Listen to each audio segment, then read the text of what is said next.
तो पुलिस पकड़ के लेके नहीं जाती। यहाँ पे इस बात को 24 घंटे हो चुके हैं और वो बंदा अभी हंस रहा होगा कि उसको कोई पकड़ के नहीं ले गया। उस एल्विश के ऊपर एक भी वो सेक्शन नहीं लगा जो मैंने एफआईआर में लिखवाई थी। इस बीच में मुझे कुछ भी होता है, मेरे पे कोई भी जानलेवा हमला होता है, इसका जिम्मेदार एल्विश यादव होगा। हाय एवरीवन, तो मैंने आज ये तो देख लिया, अगर आपके पास पैसा हो तो आप एफआईआर भी बदल सकते हो और इस चीज़ को प्रूव करूंगा। पर उससे पहले लड़ाई किस बारे में हुई, क्यों हुई, हम इस बारे में बात नहीं करेंगे।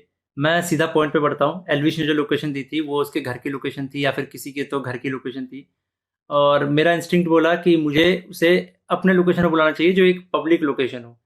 अब मेरे को यही था भाई कि जो भी गलतफहमी है डिबेट से सॉल्व करो। अगर आपको लगता है आप सही हो तो आप डिबेट करो, मेरे को लगता है मैं सही हूँ, मैं डिबेट करूंगा। तो कुल मिला के शब्दों से ही जीतना था इस चीज़ को, और मैंने पूरी तैयारी की थी। मैंने वहाँ पे सोफा वोफा सब लगाया था कि जब एल्विश भाई आएंगे तो वहाँ बगल में बैठेंगे, ये वो फलान ठिकाना। लेकिन जैसे ही वो आए, एक तो अटैक करना शुरू कर दिया, ऊपर से बहुत सारे बंदों के साथ आए। ऊपर से ये भी नहीं था कि वन ऑन वन फाइट हो, उसके साथ उसके कुछ बंदे थे वो भी मदद कर रहे थे उसकी। इस तरीके से मदद कर रहे थे कि मैं कुछ कर ही नहीं पा रहा था, क्योंकि मेरे को 2-3 लोगों ने पकड़ लिया था अगल बगल से। अब जब लड़ाई हुई, लड़ाई के बीच में ही एल्विश ने मेरे को लगभग ये अपने घुटनों से नाक पे मारा, कई बार हाथों से मेरे सिर्फ मुंह पे मारा। और जब मारा उसके बाद उसने बगल से एक फ़ोन भी उठाया जो दूसरे एंगल पे रिकॉर्डेड है, और फ़ोन से मेरे स्पाइन पे मारा। और आप सभी को पता है अगर स्पाइन पे गलती से भी स्पाइन टूटता है तो आप ज़िंदगी भर के लिए लावारिस हो सकते हो, अपाहिज हो सकते हो। तो उसके बावजूद उसने मारा मारा, और उसके बाद उसने क्या किया, जान से मारने की धमकी भी दे दी। अब जान से मारने की धमकी 1-2 बार नहीं दी, मल्टीपल टाइम्स दी। कम से कम जितना मुझे पता है 3 बार तो दी ही थी उसने धमकी जान से मारने की, और ऑफ कैमरा भी उसने कई बार जान से मारने की धमकी दी।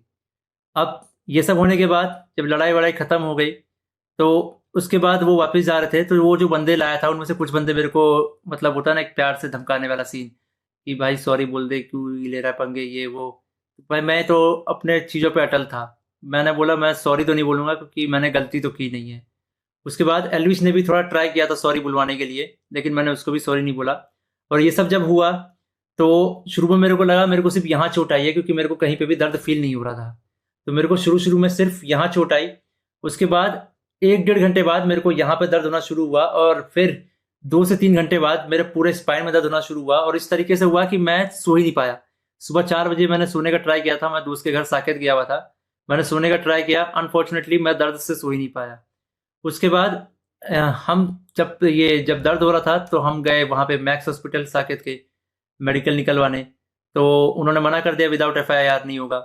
तो मेरा यही था, मेरा दिमाग शॉक में था, एफआईआर हमने की नहीं थी। फिर हमने डिसाइड किया कि दोपहर के 12 बजे के आसपास हम एफआईआर करेंगे लॉन्च, और उसके बाद मेडिकल करवा लेंगे पुलिस की मदद से ही। तो हम गए एफआईआर करने। अब जब एफआईआर करने गए तो हमने पूरा बता दिया कि भाई ये सेक्शन लगाना है, अटेम्प्ट टू मर्डर है, साफ साफ दिख रहा है। तो वो जो एसएचओ थे उन्होंने बहुत अच्छे से बात की। उसके बाद एसएचओ अपने इंस्पेक्टर के फ़ोन में कॉल करते हैं, बोलते हैं कि पूरा इसको ना पब्लिक मत करना, गुप्त तरीके से रखना, हम लोग गुप्त तरीके से लड़ेंगे। मेरे को तभी डाउट था कि एफआईआर को दबाने की कोशिश की जाएगी, और वही हुआ। अभी मैंने एक आर्टिकल पढ़ा जिसमें एल्विश के ऊपर एक भी वो सेक्शन नहीं लगा जो मैंने एफआईआर में लिखवाई थी। अटेम्प्ट टू मर्डर का एक भी सेक्शन नहीं है उसमें। तो कुल मिला के मैं क्या समझूं, अगर आपके पास पैसा हो तो आप एफआईआर भी बदल सकते हो। मतलब हरियाणा में इस तरीके से गुंडागर्दी चल रही है कि एक बंदा आता है मारता है और उसके खिलाफ कोई एक्शन नहीं होता, उसको पुलिस पकड़ के लेके नहीं जाती। यहाँ पे इस बात को 24 घंटे हो चुके हैं और वो बंदा अभी हंस रहा होगा कि उसको कोई पकड़ के नहीं ले गया, उसको फर्क ही नहीं पड़ा होगा। मैं हरियाणा के सीएम खट्टर जी से रिक्वेस्ट करना चाहूंगा कि इस गुंडे एल्विश यादव को अरेस्ट करवाओ। इसका बैकग्राउंड बहुत खराब है, जिस तरीके से ये यूथ को इंस्पायर कर रहा है, वायलेंस को प्रमोट कर रहा है, उससे साफ साफ पता लग रहा है यूथ बहुत गलत वे में मोटिवेट हो रही है इससे, और ये चीज़ बहुत ही खराब है। तो खट्टर जी, मैं इंडिया के कानून पे बहुत भरोसा करता हूँ, लेकिन अगर यहाँ पे नाइंसाफ़ी हुई तो एक तरीके से बहुत सारे लोगों को ये तो समझ में आ जाएगा कि इंडिया का कानून सिर्फ गरीबों के लिए बना है, अमीरों के लिए नहीं बना है। तो मैं नहीं चाहता कि ये कानून भी, ये एफआईआर भी दब जाए, और साफ साफ पता लग रहा है दबाने की कोशिश की जा रही है इस एफआईआर को। अगर ये एफआईआर दबता है तो ये इंडिया के कानून की हार है। मैं आप लोगों से रिक्वेस्ट करूंगा, गुरुग्राम पुलिस को और खट्टर जी को इस ट्वीट में टैग करो, और उनको रिक्वेस्ट करो कि एल्विश यादव को जितनी जल्दी हो सके, इस गुंडे को जितनी जल्दी हो सके अरेस्ट करा जाए। क्योंकि अगर कोई भी ऐसे मार के निकल जाएगा और फिर अपने स्टोरी में डालेगा कि भाई वर्क डन, तो खुल्लम खुल्ला यही है कि वो वायलेंस को प्रमोट कर रहा है और उसको पता है कि उसका कोई कुछ नहीं बिगाड़ सकता। तो एक तरीके से ये इंडिया के कानून की हार है। तो अभी जो मैं एफआईआर लिखवा के आया था, मुझे उसकी कॉपी भी नहीं मिली और मुझे लगता है मिलेगी भी नहीं। बोला तो वैसे सुबह मिल जाएगी, लेकिन आई डोंट थिंक सो, क्योंकि आर्टिकल में साफ साफ दिख रहा है कि एफआईआर के जो सेक्शन है वो बहुत अलग किए गए हैं। तो इंडिया के कानून का मजाक ना बने, तो आप लोगों से एक आखिरी बार रिक्वेस्ट है, सीएम खट्टर जी को गुरुग्राम पुलिस के ऊपर टैक्स अटैक किया जाए, ताकि ये मामले को वो लोग सीरियसली ले।